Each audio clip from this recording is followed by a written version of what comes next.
Good morning. My name is Jennifer Wistrand, and I'm the Deputy Director of the Kennan Institute. Thank you for joining us for a discussion of the North Caucasus and Russia's invasion of Ukraine. Before I introduce our guests, I'd like to encourage you to stay up to date on the Kennan Institute's work by visiting our website and signing up for our very recently launched weekly newsletter. And so just as a disclaimer, as opposed to in the past where you could sign up and you could get information about events or blog posts or podcasts, we've now consolidated everything into a weekly newsletter that's going to come on Mondays where you can find everything plus some new things we're piloting. So today's guests, we're very excited to have back with us Dr. Marat Ilyasov, Christine Lejeune, and Dr. Jean-Francois Ratelle. Dr. Marat Ilyasov is a visiting assistant professor at the College of Holy Cross. Christine Lejeune is a PhD candidate of anthropology at University of Florida. And Dr. Jean-Francois Ratelle is a professor of conflict studies at University of Ottawa, Graduate School of Public and International Affairs. And for those of you who joined us about 6 months ago, we had an excellent discussion with these three scholars of the North Caucasus. We were able to convince them to come back again today, and ideally we'd like to have them come back again in 6 months. So as I'll mention in a second, you're welcome to submit your questions at any time throughout this discussion, but also if you have specific questions that maybe you're thinking about, 3, 4, 5 months from now, you'd love to have these three scholars discuss, please feel free to send those in as well. And we're happy to put together a discussion again in another 5, 6 months, specifically on the North Caucasus. So as I mentioned, we're going to have our discussants speak for about 30 minutes today, and then after they speak, we are going to open it up to questions from you, the audience. So please feel free to submit your questions at any point during the first 30 minutes. You can do it via the Q&A function that is at the base of your Zoom screen, and please remember to include your name and affiliation when doing so. And finally, today's discussion is being recorded. So Marat, I want to start with you, and I want to ask you a question about, what effect has Russia's forced mobilization had on the North Caucasus? Is there any indication of how many people have actually been sent to fight, how many people have become casualties, and how many have been able to return, and what's been their reception once they've returned home? Hi, good morning, afternoon, or evening to those who are in different parts of the world. Thank you for having me today, and thank you for a kind introduction. So answering your question about the forced mobilization and its effect on the North Caucasus and how many people were sent, it's kind of difficult to talk numbers, precise numbers for different reasons. And one of them is being that there is a tendency in the North Caucasian republics to inflate these numbers, to highlight their participation in war. And therefore, they try to calculate not actual individuals who had been sent there, but the number of contracts. So for instance, one person can sign several contracts, he can do several tours. And let's say if a person did 5 tours, so they count as 5 volunteers being sent to the front line. Plus, on top of these volunteers and this mobilized people, there are those who are sent involuntarily. And I'm not sure if there is any kind of count of these people. And plus, you have, like in Chechnya, you have several battalions that are being sent there. These battalions are being considered a private Kadyrov's army. So, for example, Akhmat battalion, who had 4 parts of it, 4 divisions. So it has Akhmat South, Akhmat West, Akhmat East, and Akhmat North. Plus, there were a couple of more battalions that were created not that long ago, maybe a year ago,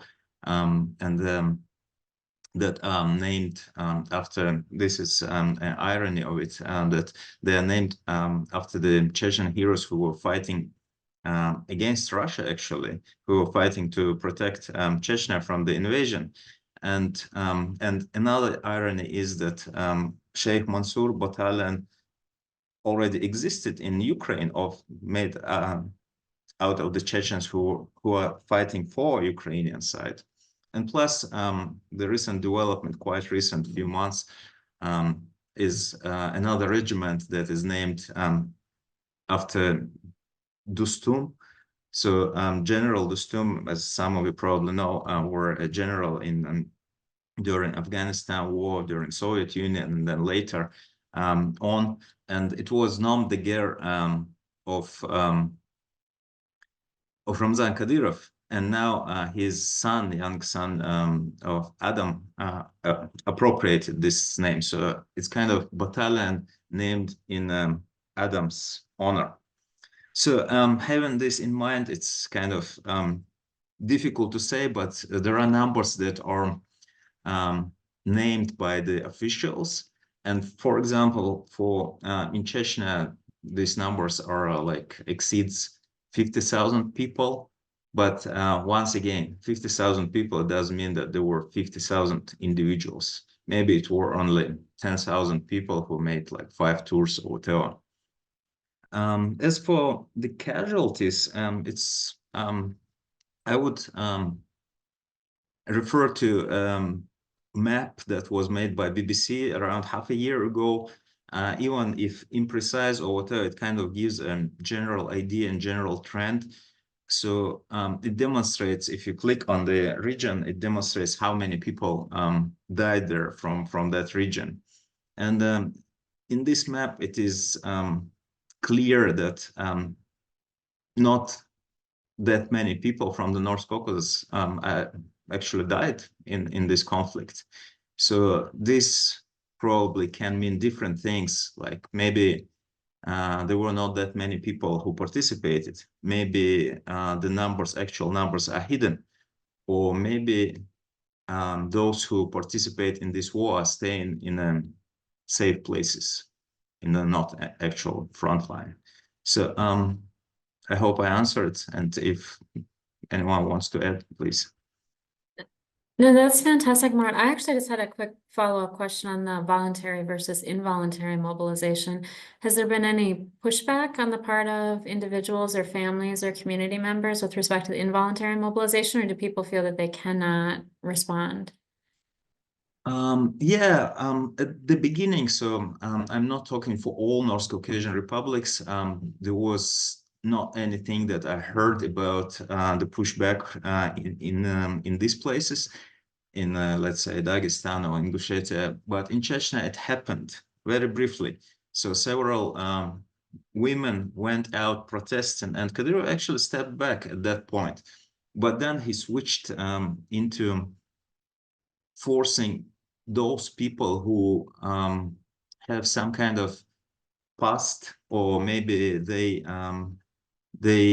have been a subject of some kind of punishment. So, for example, whom he sends to war are it can be people who are identified as disloyal to his regime from the inner circle of Kadyrov, or those who are in opposition, or those who are prisoners, or those who are like short visitors from those Chechens, Chechen diaspora in the West. And these people cannot, they do not have much of resources to push back there.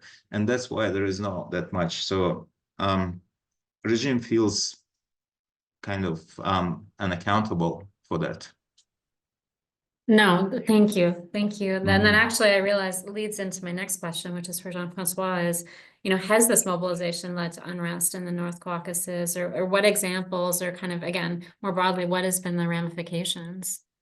Well, first of all, thank you for having me. I think there is a significant decrease in the pushback, as Marat mentioned, from the mobilization. For what we have seen in September 2022, Marat mentioned in Chechnya, there was successful pushback by the families and the mother at the very early stage of the national mobilization, leading to Kadyrov changing its discourse, adapting its strategy. Similar patterns happen in Dagestan also. We remember that the federal highway was blocked, that there was a lot of violent confrontation with the police, over 200 arrests. So in 2002, there was strong movement in Dagestan and Chechnya, and smaller movement also in Kabardino-Balkaria and Ingushetia, also linked to nationalist group like Circassian. So there was a trend where we said that the war was unpopular and the mobilization was even more unpopular at that point. I think since then, things have changed. Relying on volunteer battalions have really changed the way the recruitment is done. As Marat mentioned, there is the involunteer volunteers in a way that don't have much to push back. And in other republic, in Dagestan, Marat mentioned in Chechnya, but also in North Ossetia, those volunteer battalions really start working on contract soldiers. So material incentives were used in order to decrease a bit the resistance. Higher wage, higher one-time payment were given to soldiers. People were targeted in a way where it would lead to less unrest in the different republic. And what we've seen is there's also a pattern of major decrease in the casualties, as Marat mentioned, all across the North Caucasus. Dagestan, Chechnya had very high casualty rate at the beginning of the war. When we're following on BBC, they were among the highest in the Russian Federation. But now when we compare the number at the pro rata level, but also at the absolute level, Chechnya, Dagestan, and Ingushetia are much more slightly over the average around the country. What we see in the Volga, what we see in Buryatia, in Siberia, the major costs of the war appear to have moved east. So when we look at the two things from the volunteer battalions as well as the casualties, it seems that the North Caucasus, in a way, the protests and the resistance have gone down, most likely because of those two factors. As Marat mentioned, there might be that we're not able to capture numbers in the North Caucasus.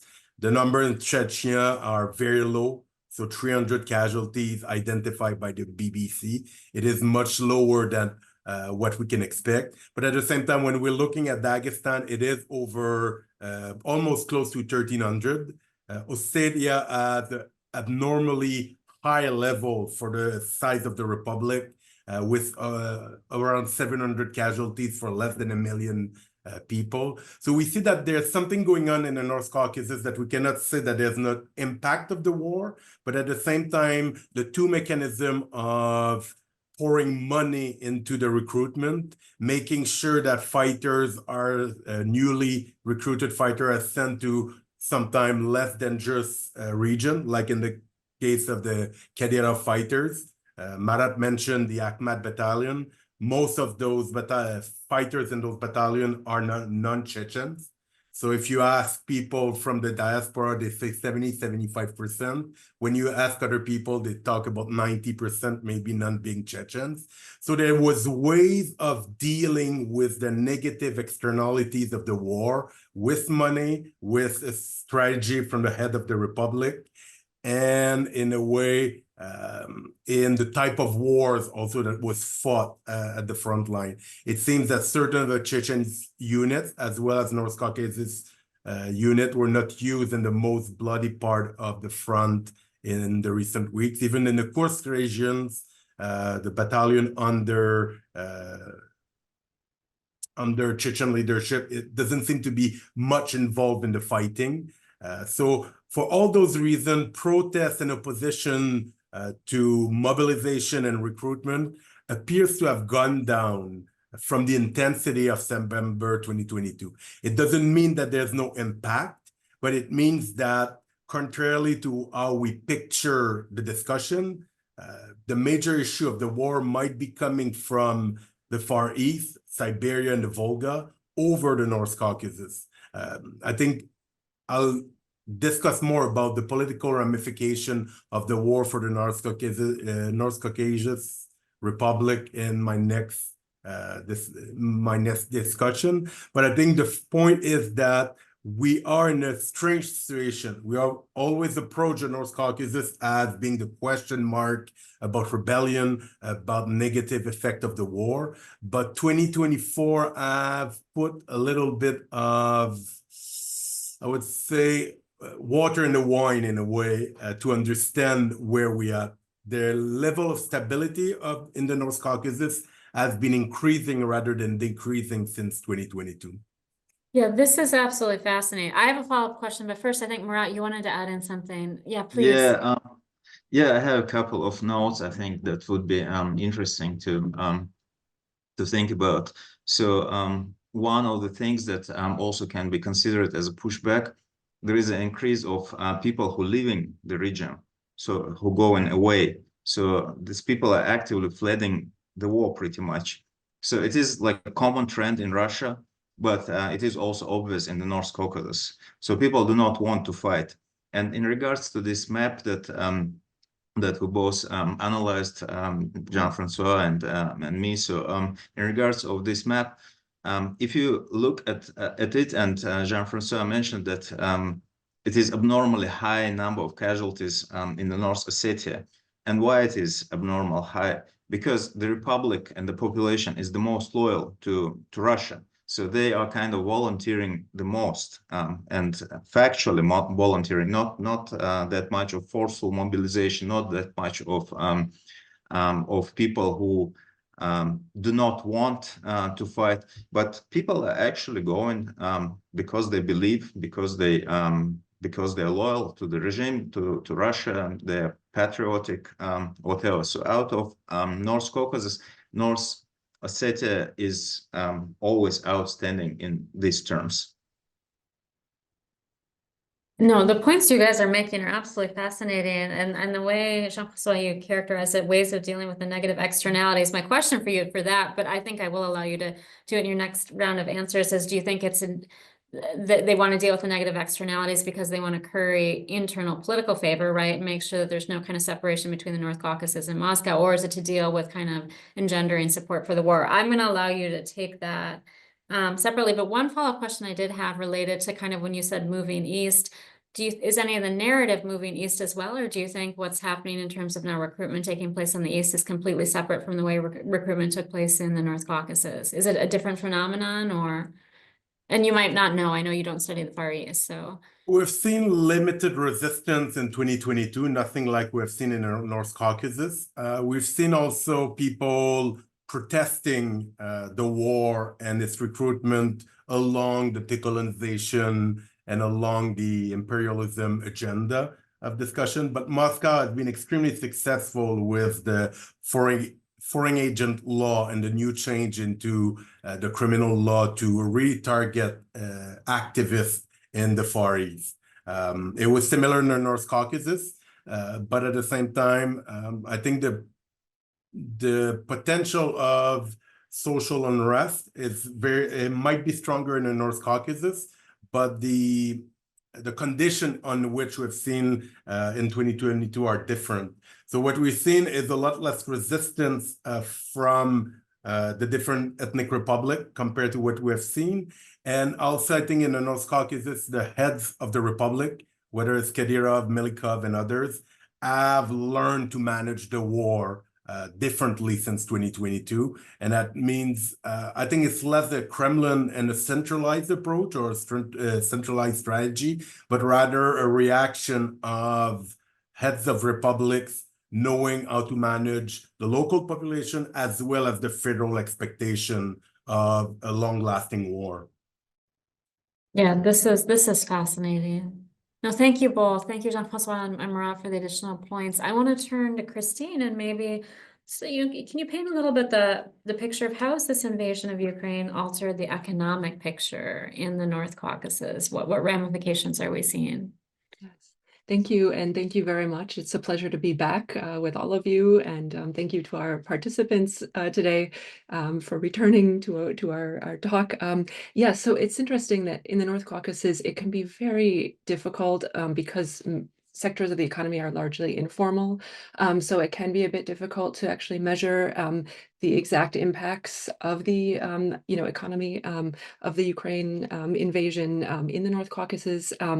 However, I can say from research that I had done on the ground in 2022 and a bit earlier, that you can see that it kind of depends on the business so that is pursued. So there are certain businesses that are connected to, for example, diaspora communities. So diaspora communities in Europe, in Western Europe, in the United States, for example, that relied heavily, on transactions, financial infrastructure for financial transactions.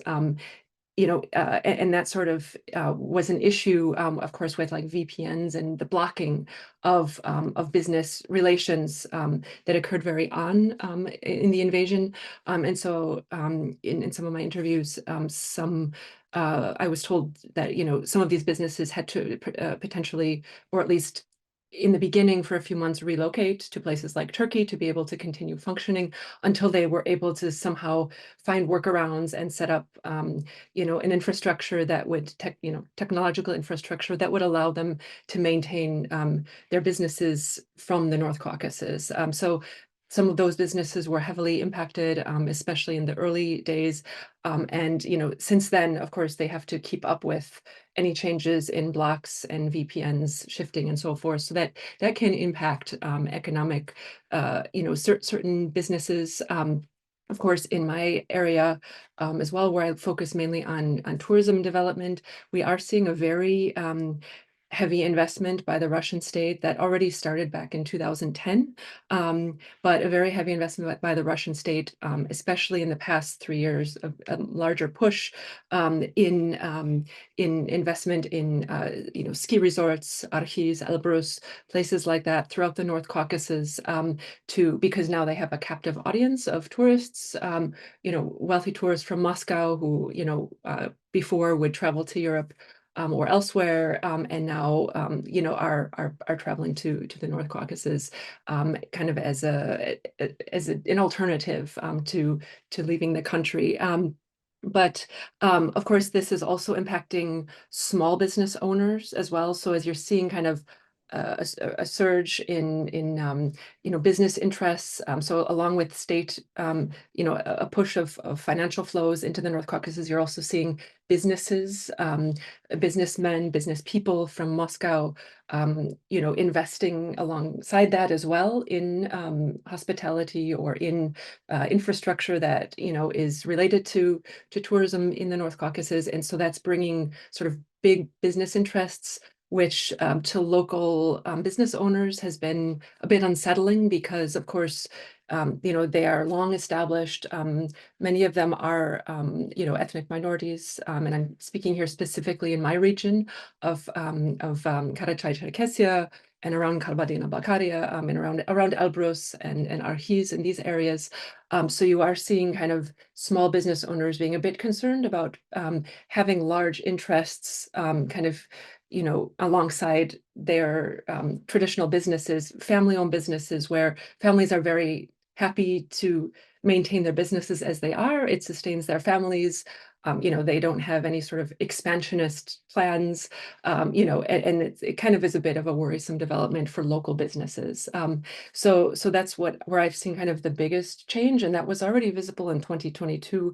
And of course, though, you also see opportunities then for local, especially landowners who are in these surrounding areas, right? Like around Arkhis, you see local landowners building, little yurts or huts, to accommodate tourists and build up other businesses, food, transportation, all of these kind of associated businesses that really, are helping certain segments of the population, to kind of build some sort of business.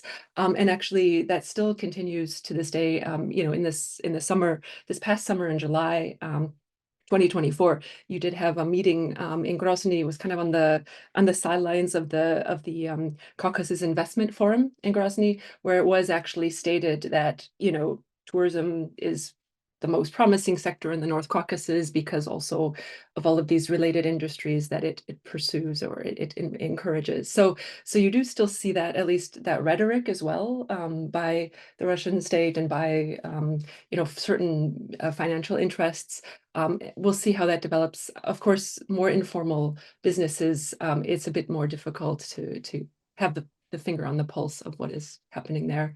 But feel free to chime in if anyone else. No, thank you. No, Christine, that's fantastic. And I really appreciate the way you broke down kind of like outside investment versus family investment versus, as you say, informal, right? It's always very difficult to track informal of anything. So thank you. And I'm sure actually we're going to get a lot of questions related to economic related issues. I want to circle back to Marat. Another question I want to ask, is there any way, and you started to talk about this a little bit, but to gauge public opinion about the war, are people supportive of it, secretly opposed to it, secretly supportive of it, indifferent, both with people and, specifically maybe Chechnya or elsewhere, but what's public opinion? And is there a difference between the diaspora and then the people that are actually living in the North Caucasus? Because the diaspora can sometimes, as we know, right, send very strong messages kind of influencing what local people do. Yeah, thank you for the question. It's very interesting and an important question. So it is kind of difficult to talk numbers in the North Caucasus and in the whole Russia as well. So I've seen some research done by Russian sociologists trying to measure opinion in Russia, like if people support war or not. But the extent to which this research is correct is very questionable. Why it is so? Because in authoritarian setting, people cannot express their opinion freely. They are afraid. So there are many reasons to lie, even if they participate in these polls. In the North Caucasus, this kind of poll I would consider impossible. And if it is done, so the results wouldn't be absolutely correct to my view. So difficult to say numbers, who supports, who doesn't support. But in general, as we could see, and from the previous question and answer, so we can definitely see that there is not that much of willingness to support war, not that much willingness to go, to volunteer, to fight there, to defend Russian interests. And that could be also figured out from this inspirational speeches that Kadyrov, he was kind of desperate to volunteer, to make people volunteer, and he was referring to the Caucasian traditions, to the masculinity of people. So he was like saying, like, are you man? Are you manly man? Why don't you line up? I'm surprised not to see in like long lines of people wanting to volunteer. So it demonstrates that there is certain desperation from the side of the government who wants to demonstrate their loyalty, and people just don't want, they're not interested. It's not their war. And then there was additional push also from directed also by Kadyrov, obviously, and his close associate Mufti of Chechnya, Salah Mejiyev, went out talking to people, saying that those who die in this war, they died in jihad, which meaning that they go to paradise. So how he made jihad, the war in between two Christian nations, I don't know, but he is quite inventive in this. So, and of course, there is a difference in opinion in diaspora. So Chechens of diaspora, even though they are also very cautious about expressing their opinions, as we know, there had been instances of people, of killers being sent to Western Europe and killing regime opponents there. But still, they can express their opinion, and we can see that this opinion is mostly like in support of Ukraine, and this can be figured out also from the fact that most of those who volunteer to fight on the Ukrainian side are people, Chechens from diaspora. So I believe that we can say that there are similar tendency in other North Caucasian republics who have also grievances, same as Chechens, against against Russia, against Russian Empire, against Soviet Union, same as Chechens, Balkars were deported, same as Chechens, Ingush people were deported, same as Chechens, Circassians suffered in the Caucasian War, and they still remember it. For the Caucasus to remember 200 years back, it's not a problem. It's kind of natural for people from the Caucasus, because people never had very institutionalized, established history, written history. So the way people would remember was through oral history, and that's why it's of course, for those people who remember that their grandparents were fighting against Russian Empire, to support it today, it's a little bit weird. Although we can see that there is a certain segment of the population that do support. Even in Chechnya, after 2 brutal wars, there are people who support this war, who maybe they do not volunteer, maybe they do not go to fight actually, but orally they do support, genuinely support, sincerely. And why is that? I would say that it's either lack of education or successful propaganda is a powerful tool that Russia employs, and it gains certain fruits. So it's not a big segment, and those who actually support war by actions, by volunteering, these people from the interviews that I have conducted in the Republic, obviously not going there, but via contacts that I have online, from these interviews I can say that these volunteers are mostly people who did not fit in the society after 2 Chechen wars. So they could not adapt to the life in this kind of republic, in this kind of setting. So these people can be drug users, they can be unemployed, they can be alcoholic, maybe they have very deep depression because they cannot fulfill their role of breadwinners, which is traditional for the families. So all these things can push people to accept this money that are offered by the regime and go to war. So, but this is again a small segment of people. Thank you. No, thank you, Marat. Thank you. Thank you. It's fascinating comments. And I was going to ask a follow-up question, but I'll hold myself back because I know we still have a couple more questions we're going to ask before we open. But I want to remind our audience members, a couple of people are sending in questions now, but please do send in any of your questions for our guests related to the situation vis-a-vis, North Caucasus and Russia's war of aggression in Ukraine, or if something more broadly you have about the North Caucasus. And you can do that by hitting the Q&A function at the base of your Zoom screen and just include your name and affiliation. I want to circle back to Christine, ask you a question about, how do you think Russia's invasion of Ukraine has impacted the relationship specifically between Grozny and Moscow? Do you think it has, Marat's already started to speak about that a little bit, but could you flesh that out a little bit more? How has it changed the relationship? And I know Jean-Francois also has started to speak about that. Yeah, exactly. Thank you. And yeah, feel free to chime in, anyone else as well. But yeah, I think Marat has already kind of alluded to the complexities of the relationship that have become visible between Putin and Kadyrov, right? So I think it's very clear that you see, this invasion has really revealed these ever shifting complex dynamics in these two personalities. And kind of the relations directly between Putin and Kadyrov, and kind of the fact that the way Kadyrov is really interacting with Putin and his loyalties there, as opposed to maybe versus vis-a-vis the Russian state itself, right? So I think there's a difference there. And then, you do, yeah, as Marat was mentioning, you do have calls for, jihad and so forth against the West. But then on the other hand, so on the one hand, you see Kadyrov being fiercely kind of loyal, or making these expressions at least of being fiercely loyal, and kind of drastically so calling for these certain violent measures. But then on the other hand, you also see him emboldened in certain instances, right, to criticize, say, certain actions in Ukraine, or even, you know, Russian generals or, you know, elites who are running the war. So you can kind of see this sort of, you know, division in the kind of the ways that he's behaving. And of course,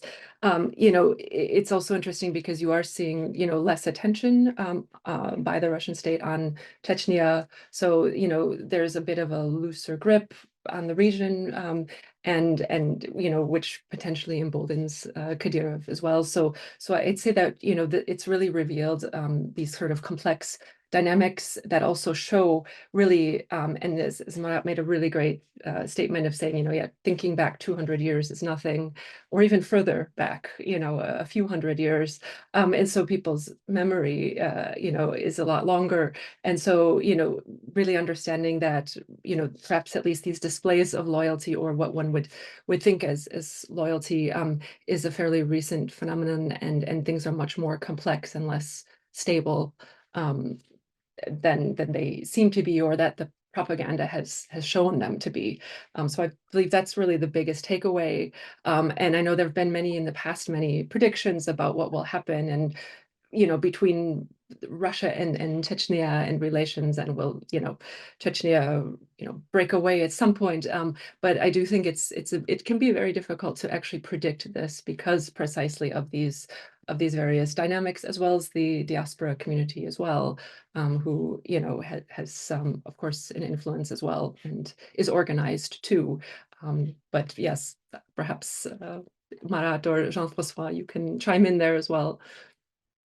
Oh, thank you, Christine. I just wanted to score. I also like Marat's comment about 200 years is not not a long period of time for Chechens to look back in history. I think it's a reminder for the rest of us when 30 years can seem like a, you know, ancient past for people in the West. So, Jean-Francois, Marat, did you either of you want to add into what Christine was saying? Otherwise, I've got another question for Jean-Francois. Anyone or?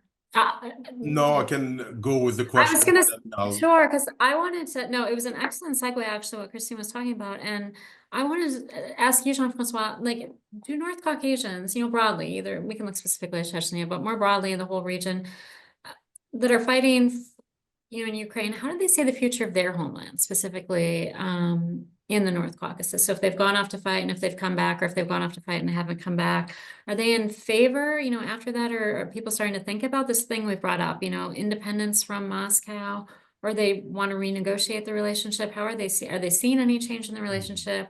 And again, circling back to this idea of the diaspora, do the people who are living in the North Caucasus, do their views differ at all from the diaspora about what the relationship should be between the North Caucasus and Moscow? I think it's a very good question, and it's a more complex answer than what we usually expecting. What we see a lot in the Western countries, in the Western world, is most likely the informal diplomacy and the propaganda, often from certain groups, their political leaders, and even the diaspora. So there's this idea that there is a strong willingness to launch a full decolonization or full fight against Moscow imperialism in the North Caucasus. And this is partially true. What is discussed in the trenches is the idea that the next step is Russia. There's a common goals of fighting the regime. You have it among jihadists, you have it among nationalists from all the republics, and you have it even among far-right fighters in Ukraine coming from Russia. Those people collaborate on the front line. They fight in Ukraine. They have a common idea what would be the next step. But the next step remains extremely murky and not very clear how it would go and what would be the process. It ranges from hoping that Russia will completely disintegrate to leave a new confederation of the North Caucasus, often pushed by diaspora that don't have a lot of support on the ground. Among fighters, you don't have this infighting about North Caucasus fighter about the political project. But within the diaspora, there is how the constitution could look like, how the relationship between the republic could look like, the role of religion, the role of culture.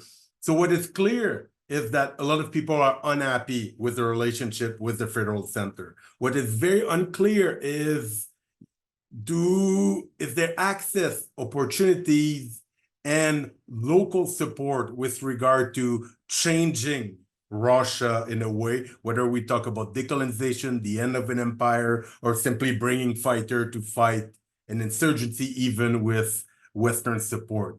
Certainly what Moscow has created is an environment where the repressive level has increased so much with the foreign agent law, with the discreditation of the Russian armed forces and the new criminal elements of the criminal code.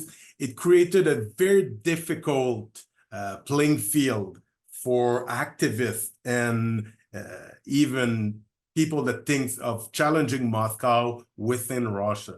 So you have this clash between a diaspora that is willing to jump into the trends of the war in Ukraine and the decolonization versus people that live the imperial repression of Moscow, but don't have the means and the capacity really to launch a process from within. So there's this discontinuity in what is next. And one thing we know is in a peace process of a war like Ukraine, usually people left alone are people that were supporting the war and expecting the war to bring something else after. They are really the winner of the war. They are usually the loser in a sense that they have nowhere to go.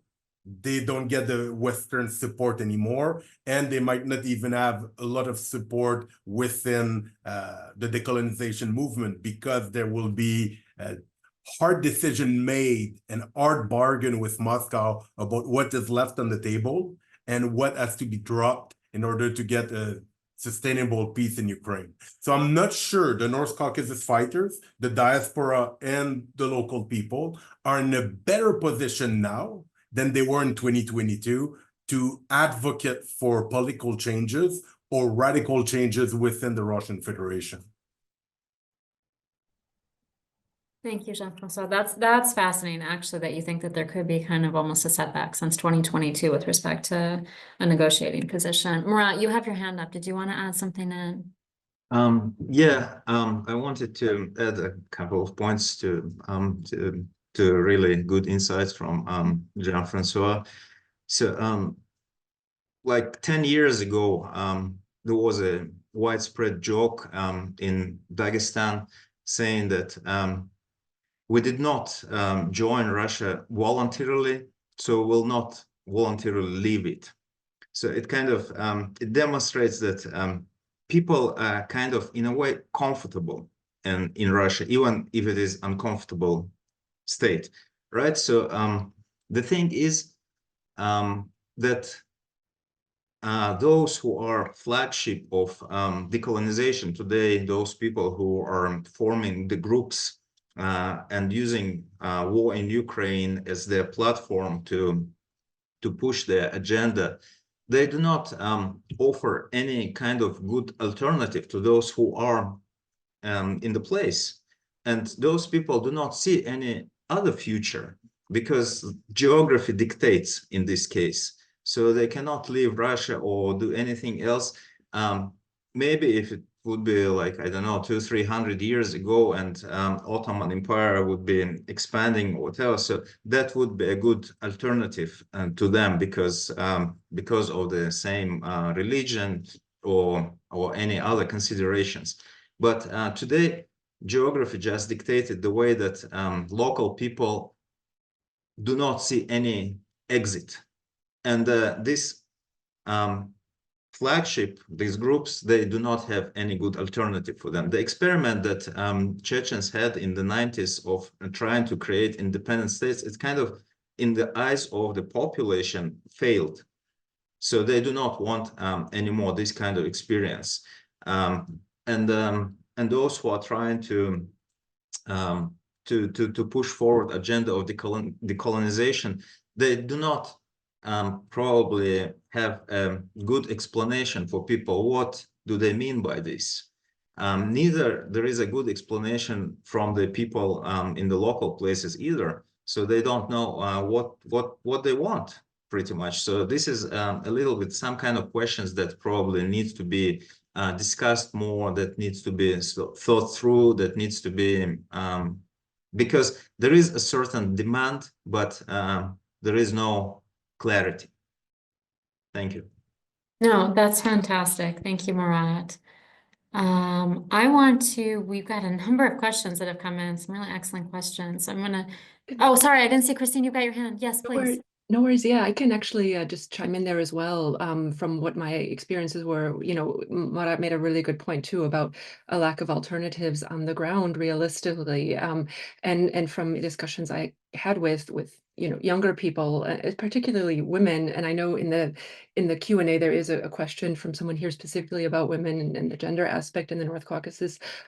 More educated women who have traveled or have learned foreign languages, learned English, spend some time in the US or Western Europe and return or need to return, be for visa issues and logistical reasons, do tend to be very frustrated by being, in a way, trapped.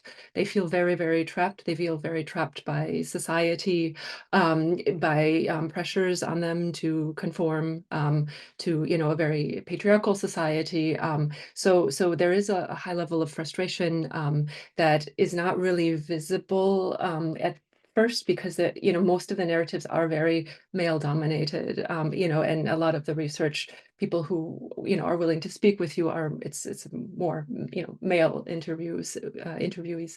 So that there is a high level of that as well. And while there is a high level of desire for reform or changes, most of these women, younger women, do see really immigration is the only option, but then they also lack the resources in the ways that males receive them from their families or are able to just simply leave and travel.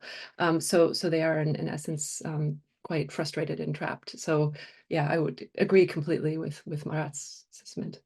No, and thank you, Christine, for adding in. And again, you're right. We do have several questions that are going to focus on the gender dimension. So I appreciate you bringing that up.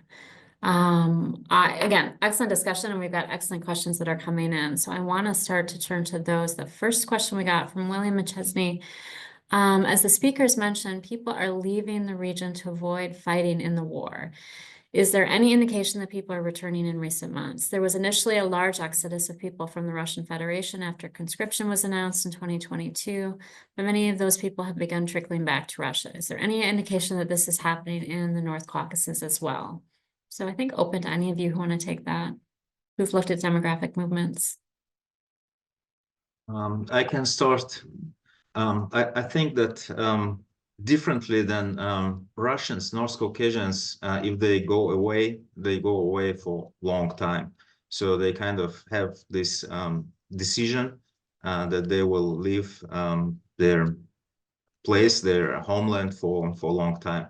It's not that it's kind of temporary decision to wait until this partial mobilization ends, or that they can go and return. Maybe there are some instances like this as well, but as I understand, a majority want to have really establish their new life in the West. So there are also instances of them being unsuccessful in their immigration. So people are being sent back by court decisions or whatever. Complicated process in the US. It's not less complicated process in the EU countries, and we have instances of people being forcefully sent back to Russia. And unfortunately for these people, it's not very good decision for them in general. I can add a small line, maybe two things. For North Caucasian, it was more difficult to leave. As Marat mentioned, going to Georgia was often not an option. Going to Turkey was sometimes more difficult.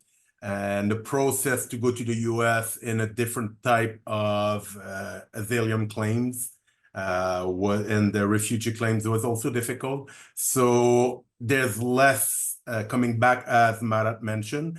And statistically, we see a lot of North Caucasian cases within the American system right now, and it's not decreasing. So the idea is, I think behind that is that returning appears not to be an option, especially with the level of repression and the danger for people to return and be identified as foreign agent because they stayed abroad for a long period, particularly in the US. Yeah. No, thank you both. Thank you. Next question I want to turn to, and this touches on some of the cultural dimensions that Christine brought up. From Alika Zangieva, can we say that local cultural dynamics have any role in the participation of North Caucasians in the war? Is there something to be said for the role of youth, gender, the veneration of combat-related labor among these communities? So I think a question for any of you. Kind of youth, gender, any other kind of dimensions? I think Marat mentioned the aspect of the masculinity that was used by Kadyrov. At the same time, when you look in Dagestan, a lot of the warrior culture and the masculine culture is about not fighting that war. That war is culturally, nationally in a way, or ethnically and religiously not the war that should be fought. So in terms of norms and cultures, it seems to reinforce the non-participation rather than underlying the stereotype of the fighting Caucasian person that needs to fight all wars. It is quite the opposite that we've seen with the insurgency or with the Chechen wars. Maybe it's a slightly different aspect, as Marat mentioned, for North Ossetian and South Ossetian, where element of culture might bend together with loyalty. But overall, gender aspect of masculinity and warrior culture and honor culture seems to point quite the opposite direction for the moment. If I may add, there is a little bit of element of culture that is being also skillfully used in a way, but also it's kind of in compliance with general idea of culture in the society. So, for example, those people who either volunteer or volunteer not voluntarily to this war. So these people sometimes are being killed, right? And once the body is brought back and once the funeral is staged, people kind of, in order to express their condolences, they say the formulas that kind of bring these people into the higher levels, you know, so may Allah accept his jihad or whatever. So this kind of formulas that legitimize in a way. So culture in a way legitimizes this war. But once again, and authorities are like notice this, and as I mentioned before, and Mufti of Chechnya is trying to frame the war as jihad. So there is also this element that okay, those who volunteer, they want to be looked at as masculine people, as people who are protecting their motherland, and therefore they are also repeating this discourse of authorities that are trying to frame the war in a way that would speak to the ear of the population. But once again, it doesn't work to the extent that they would wish. Yeah, and I would also add as well to the kind of question of youth, and that's not something that I have deeply explored myself, but it's something that is a question I've raised myself from observing in the North Caucasus at the start of the war, right? Like, for example, you have, school classrooms, you would see like little stickers on the windows, right, in favor of the war, a lot of like visual imagery around, schools, elementary schools, promoting the war. And I think this ties back into what Marat was saying earlier about not really being able to gauge very well people's true beliefs about the war.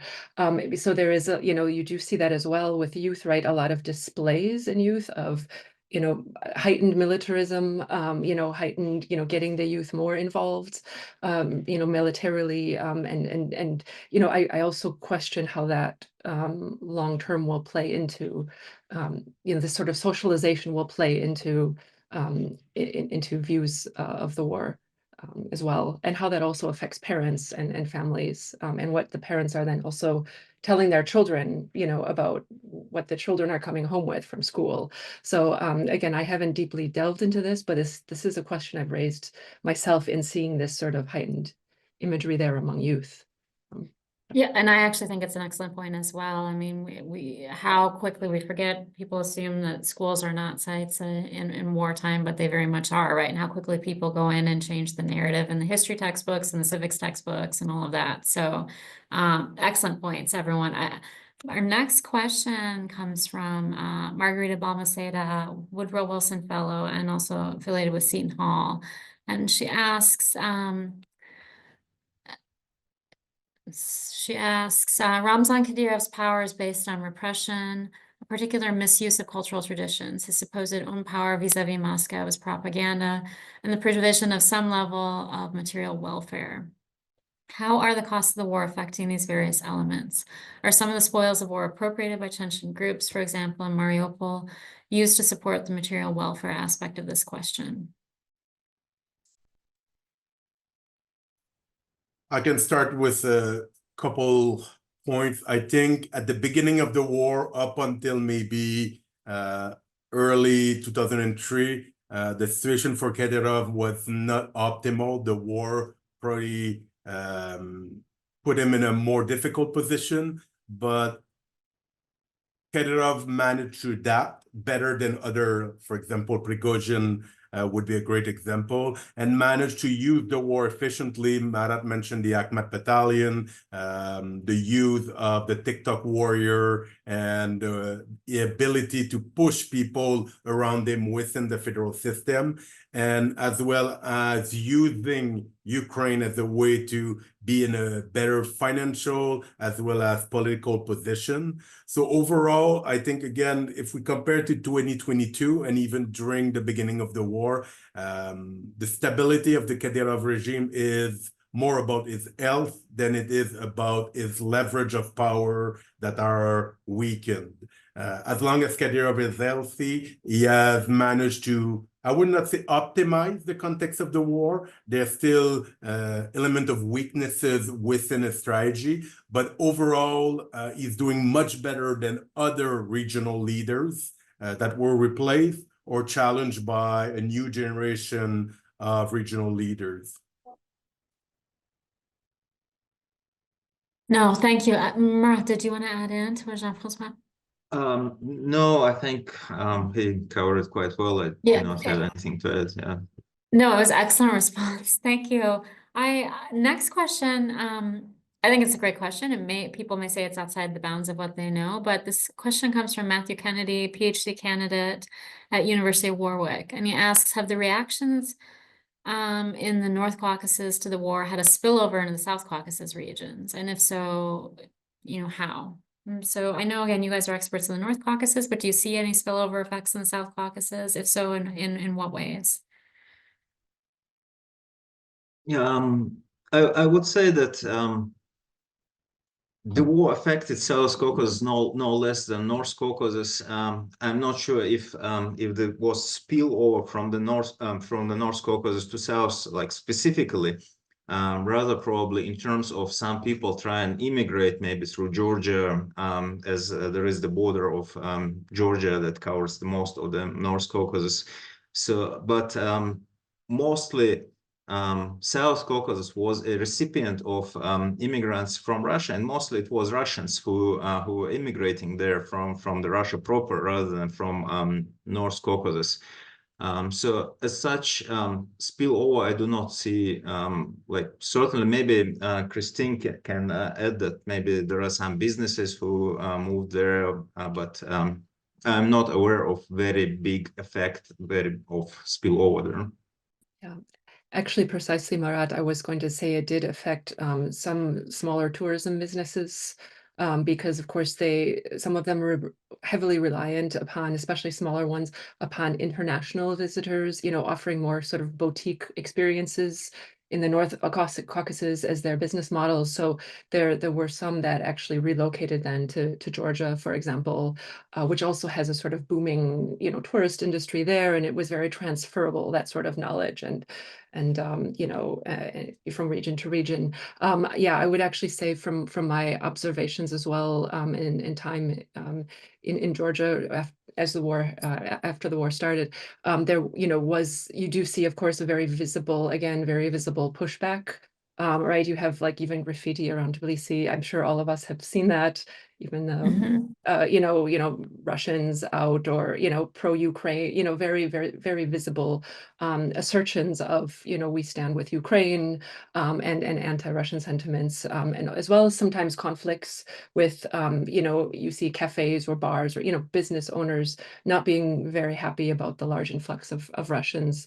So you do see these tensions there, as well as heightened cost of living in Tbilisi, for example, of real estate, of apartments to rent, that are really affecting local people who are trying to find a place to live or stay, or purchase a home. So there is a strain on the resources there, which has been creating many tensions. And of course, the political effects in Georgia, right now as well. We've seen most of us have seen the protests of the current government, and that's also complicating issues as well, with the very pro-Russian government currently. So I know we don't have time anymore, No, but please. in one line or in one sentence, I'll say it did change also the effect on the relationship, the economic relationship between Russia and the North Caucasus with Azerbaijan, as a way to circumvent sanctions. So through a lot of product exchange and so on. And obviously there's a major effect on the role of Russia in the relationship between Armenia and Azerbaijan, and the way the future peace talks in Azerbaijan and Armenia can go because of the impact of the war. But again, it's a bit outside of the spillover of the North Caucasus here. No, these are excellent comments, all of you, and as Jean-Francois pointed out, we are at time. I want to ask one final question for all of you just to wrap up, and I want to say to our audience, these are excellent questions. We are going to keep the questions, and as I said, because again, we've got people touching on religious aspects, again, some more socioeconomic ones. Excellent questions. Last question I want to pose to all of our panelists, and maybe in 60 seconds, 90 seconds, sum up. What indicators are you going to be looking at to help you understand things moving forward? So not asking you to prognosticate about what you think, but just based on what the circumstances are. I mean, you've brought up so many interesting things like moving east, and differences between voluntary and involuntary, all this. So what, again, in about a minute's time, each of you, what are the things that you're most interested that you're going to be tracking, let's say in the next 6 months? I'll start with you, Marat, Jean-Francois, and then Christine. All right. So I would be looking for the signs of instability, maybe. So if there are some kind of major attacks that maybe not orchestrated by anyone, but just like the acts of desperation of some young people that can be usually. These acts are somehow pushed toward Islamic State, but it's not necessarily the truth. It's just desperation in the region. So I would be looking to these signs.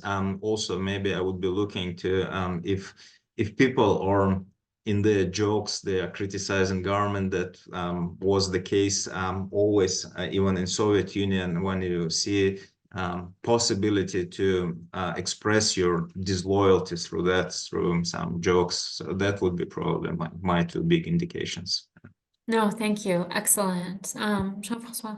Certainly for me, the indicators are not within the diaspora, within what is mentioned in Ukraine or military activities. That's not where we'll know what's next for the North Caucasus. It's really measuring if we see grassroots activities on very simple social issues or economic issues, or even things where people not really protest, but actively organize to ask the government to change certain things, or organic reaction to political events, even it was not as organic, but the reaction that we've seen, for example, in Mahashkala Airport, underlined that there was activity on the ground by locals rather than external forces. I think by measuring this, we can see much more where we're going in the North Caucasus and how it's compared with the Far East, with the Volga, in similar repressive environment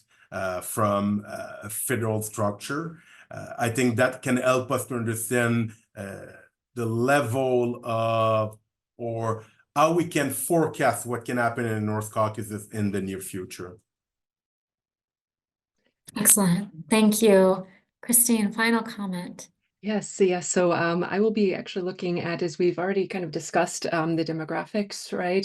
So keeping an eye on that, particularly of youth, young people. Are they leaving the region? Where are they going? Also ethnic constellations, because you do sometimes see villages that are, depopulated by 50% or so. What is happening to these sorts of ethnic constellations there as well? And then also given my research, I look at infrastructure development as well. So where is the Russian state focusing on infrastructure development? Why are they focusing on these regions? What about these regions is important, and who is benefiting, who is not benefiting from this, and why, and what sorts of business interests are developing there, and what is this being used for? So that goes hand in hand again with the economics of the tourism development, which has been kind of highly visible and highly propagated throughout the North Caucasus in the past decade or so. So those sorts of developments are what I'm looking at for myself. Thank you so much. Thank you to our three guests, Dr. Marat Ilyasov, Christine Lejeune, and Dr. Jean-Francois Ratelle. Excellent, excellent conversation. Thank you to our audience members for the questions you sent in. I'm sorry we were not able to get to all of them, but I promise we will pick some of them up in our next discussion. So thank you for joining us today, and we look forward to seeing you again soon. This video was produced by the Woodrow Wilson International Center for Scholars. If you'd like to see more, please like, comment, and subscribe to our channel. There you'll find in-depth discussions and research on important global issues and topics. And thanks for watching.